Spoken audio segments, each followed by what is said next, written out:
Vamos lá para a pergunta do Neto AD. Como associar a vida de pastor com a esposa e filhos sem trazer transtornos para eles? Uma pergunta boa. É uma pergunta boa até porque é muito engraçado. Algumas pessoas, volta e meia, hoje isso já é muito menos comum, mas anteriormente era muito comum. Enfim, alguém chegava para mim e dizia: "Você é pastor, né?" Eu falava: "Sim." E eles perguntavam: "Você trabalha?" E eu olhava para eles tipo: "Qual parte que você não entendeu que eu sou pastor?" Mas porque de alguma maneira as pessoas acreditam que ser pastor se resume a tirar 2 horas na semana, subir em cima de um púlpito e falar algumas coisas que vê na teia. E obviamente que não. Ser pastor é uma vocação, mas também é um ofício que necessita de formação. Você precisa ter formação bíblica, teológica, você precisa ter formação empírica, experimental da vida para então poder ensinar as ovelhas. E isso não se resume ao púlpito. Talvez o púlpito é só a ponta do iceberg das atividades pastorais. Pastores fazem casamentos, consertam os casamentos que ele fez.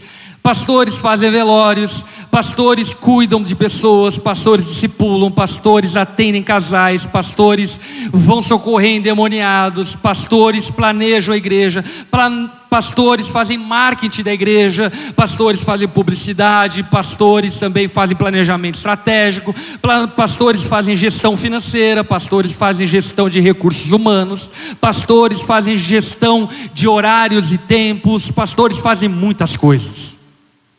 Quer ver? Só para você saber um pouco como é a minha vida. Atualmente, eu estou discipulando 8 pessoas por semana. Ou seja, para essas 8 pessoas eu reservo 1h30 por semana para dedicar exclusivamente a elas. Mas isso não é tudo. Toda semana eu estou pregando em média cerca de 7 a 8 vezes por semana. São mais dias pregados do que dias existentes numa semana. Quase que toda semana eu viajo para 2, 3 cidades e estados.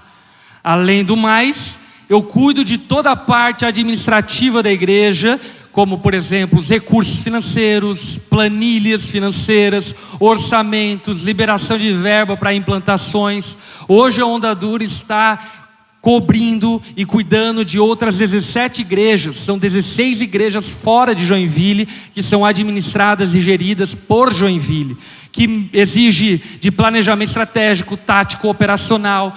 Eu lidero também, enfim, uma equipe que cuida da comunicação da igreja, dos eventos da igreja, que cuidam de toda a parte administrativa da igreja, recursos humanos, contratações e assim por diante. Ou seja, é muita coisa.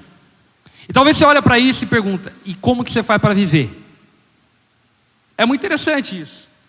Porque apesar de eu fazer tudo isso, eu ainda faço curso de inglês todo dia, faço crossfit todo dia, leio a Bíblia e tenho meu tempo com Deus todo dia.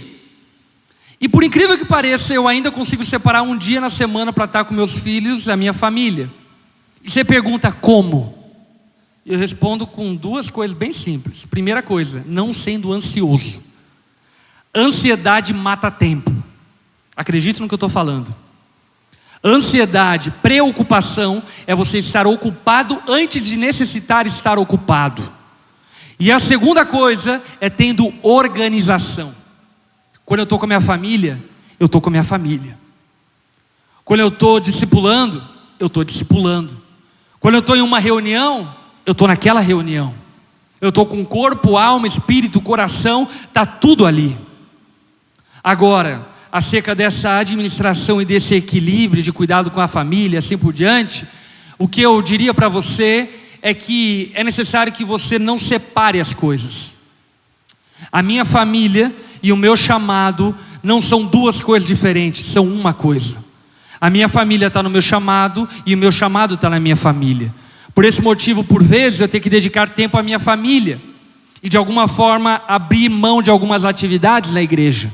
Em outras ocasiões, eu preciso dedicar tempo à igreja e preciso reduzir o meu tempo com a minha família. Então eu vou equilibrando, compreendendo e entendendo que no final das contas, Deus não vai cobrar de mim apenas o quanto eu cuidei da igreja e nem também apenas o quanto eu cuidei da minha família, mas Ele vai cobrar de mim o tanto que eu cuidei de tudo aquilo que Ele me confiou. Por isso que é necessário que você se organize e administre seu tempo de tal maneira que você consiga honrar a Deus em todas as áreas da sua vida.